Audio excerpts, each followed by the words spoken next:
Mesdames et messieurs, bonjour. Nous sommes déjà à notre 12e plante, 12e jour. Aujourd'hui, on parle de oreille mouton. C'est parti. Bon, alors j'ai l'impression que la pluie veut nous rejoindre, donc on va essayer de faire ça rapidement. Hein. Petite anecdote, il y a encore longtemps, je pensais pas, j'étais persuadée que ce n'était pas des oreilles de mouton, enfin des oreilles moutons. Et on a eu une argumentation avec mon père qui me disait si, c'est des oreilles moutons qu'il a dit. Moi j'étais sûre, mais non, ça n'a pas ça. Mais si, c'est ça. Au final, il avait raison, c'était bien ça. Voilà. Donc, je vais vous montrer tout de suite à quoi ressemble la plante. Au final, la plante est là. On a un champ de Zoé Mouton là. Et puis, on va voir ses vertus et comment la faire pousser dans le jardin. Ok, c'est parti. Allez, je tourne la caméra. Regardez ça. Un champ de Zoé Mouton. Un champ, je vous dis. Tout ça là, c'est que ça. C'est que des oreilles moutons. Bon, on va rester sur ceux-là. Alors, les oreilles moutons, en fait, ils vont être petits comme ça au début. Et puis après, ils vont commencer à faire des tiges comme ça. Et puis, ok, comment c'est tigé, ils vont commencer à tiger. Et puis après, vous aurez des fleurs en fait. Donc, faut pas trop se fier à ça. Vous allez avoir différentes tailles de feuilles. Vous voyez, vous avez les grosses feuilles d'abord. Puis c'est un espèce de duvet sur le dessus. C'est pour ça d'ailleurs que ça s'appelle oreille mouton. Ça ressemble à une oreille de mouton. Et puis ensuite, ça tire petit comme ça. Ça fait comme des fleurs d'anis. Enfin, je sais pas comment expliquer, mais en tout cas, ça tire, ça monte un petit peu plus lourd. Voilà. Ouais, regardez celui-là, on dirait qu'il est sur stéroïde. Tellement qu'il s'est excité, il est allé bien loin. Il y en a un autre là, comme ça. En tout cas, bref. On est sur la famille des Astéracées, d'accord. Je pense qu'on en a déjà parlé précédemment, mais je ne saurais vous dire. Voilà. Alors, ici, on est sur une origine Amérique centrale, Amérique du Sud. Hein, toujours, on aime ça. On est par là, hein, on est un petit peu par là cette année. Alors, le nom scientifique, les gars, je ne sais même pas. Pseudoleus. Pseudolepantous, Pseudolempamtus, Pseudolempamtepus, Pseudeléphampotus, Pseudoléphamtopus, Spicatus, il me semble. Et bon, je sais qu'il y a un truc avec Eléphantus, Topus, et vous savez déjà, je vous mets ça en bas, parce que moi, les noms scientifiques, ça fait 14. On est sur un nom que j'ai trouvé juste Zoé Mouton. Alors vous me direz peut-être que vous l'appelez autrement chez vous, là-bas, hein, dans votre pays, dans votre contrée. Et moi ici j'ai juste trouvé Zoé Mouton. Je sais qu'il y en a peut-être d'autres, mais c'est Zoé Mouton qui revient le plus souvent. On va tout de suite voir ses vertus. Ah non, il faut sachez que c'est une plante qui est quand même assez intéressante hein, au niveau des vertus.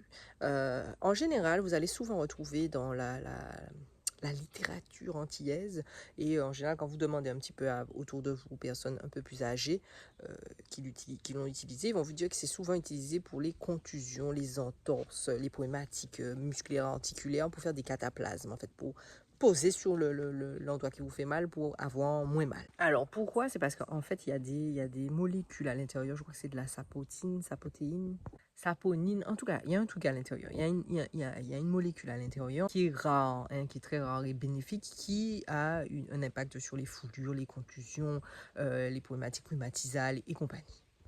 Elle est aussi anti-inflammatoire. Ah non, mais vous avez vu, on est sur une gamme anti-inflammatoire là cette année. Le calendrier de l'Avent, je vais le rebaptiser plante anti-inflammatoire. Vraiment, ça fait, je ne sais pas là combien de plantes là qu'on passe. Elle est anti-inflammatoire, mais elle est aussi antihistaminique. C'est-à-dire que si vous avez des allergies en général, vous allez chez le docteur, on va vous prescrire des antihistaminiques pour calmer les allergies. Et bien, cette plante-là, elle est intéressante pour ça. Elle est aussi hépatoprotectrice. C'est-à-dire qu'elle va protéger votre foie, d'accord. Donc pour les gens qui ont des petits problèmes, que ça soit qui ont abusé ou alors voilà, qui sentent que leur foie est gras, parce que vous aimez bien dire ça, hein, mon foie est gras, je vais nettoyer mon foie. Pensez à regarder du côté de oreilles de mouton ou aux oreilles mouton.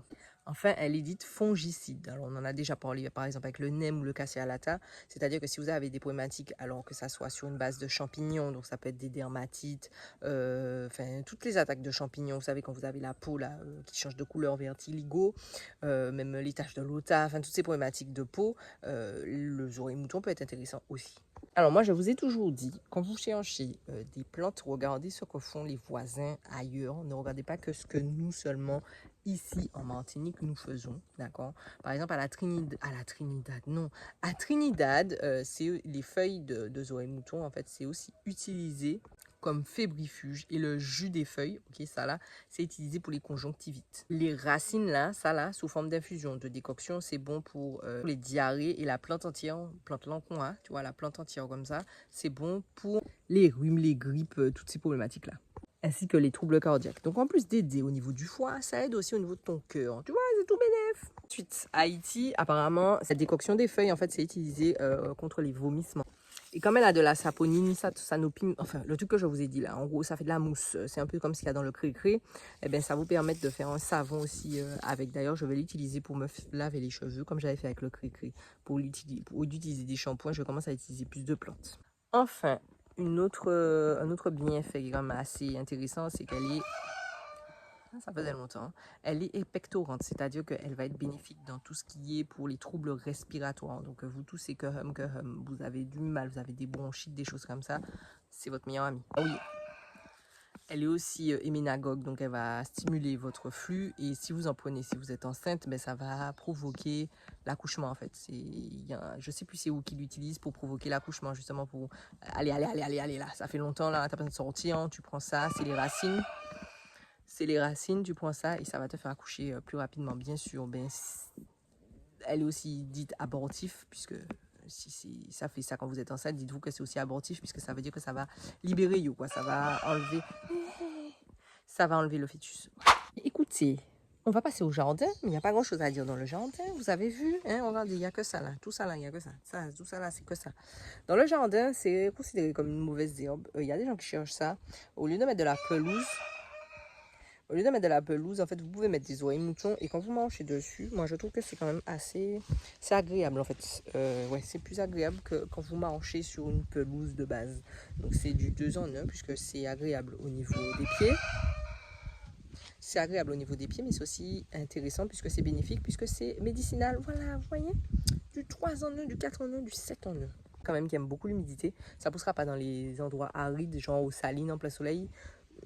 Je ne pense pas. Par contre, Saint-Joseph, Foncé-Denis, Saint-Pierre, Morne-Rouge, toutes ces zones-là, s'il y a beaucoup d'eau, en fait, elle va kiffer sa race. Elle va vraiment kiffer et un peu d'ombre. Pas forcément de soleil direct, elle n'aime pas trop ça. Elle préfère vraiment être à l'ombre le plus possible. Ce coq me fatigue. Voilà. Écoutez, on ne va pas faire des épilogages sur oreilles moutons, d'accord, magnifique plante. Je vous remets la vidéo d'hier. Comme d'habitude, petit pouce, petit partage, petit commentaire. Laissez-moi savoir comment vous l'utilisez chez vous. Ça, c'est important. Avant de vous abonner, tout ça. Laissez-moi savoir comment vous l'utilisez. D'accord? Est-ce que vous l'utilisez beaucoup ou pas du tout? Et comment vous l'appelez aussi là-bas? Et puis, de toute façon, on se retrouve demain pour la nouvelle vidéo.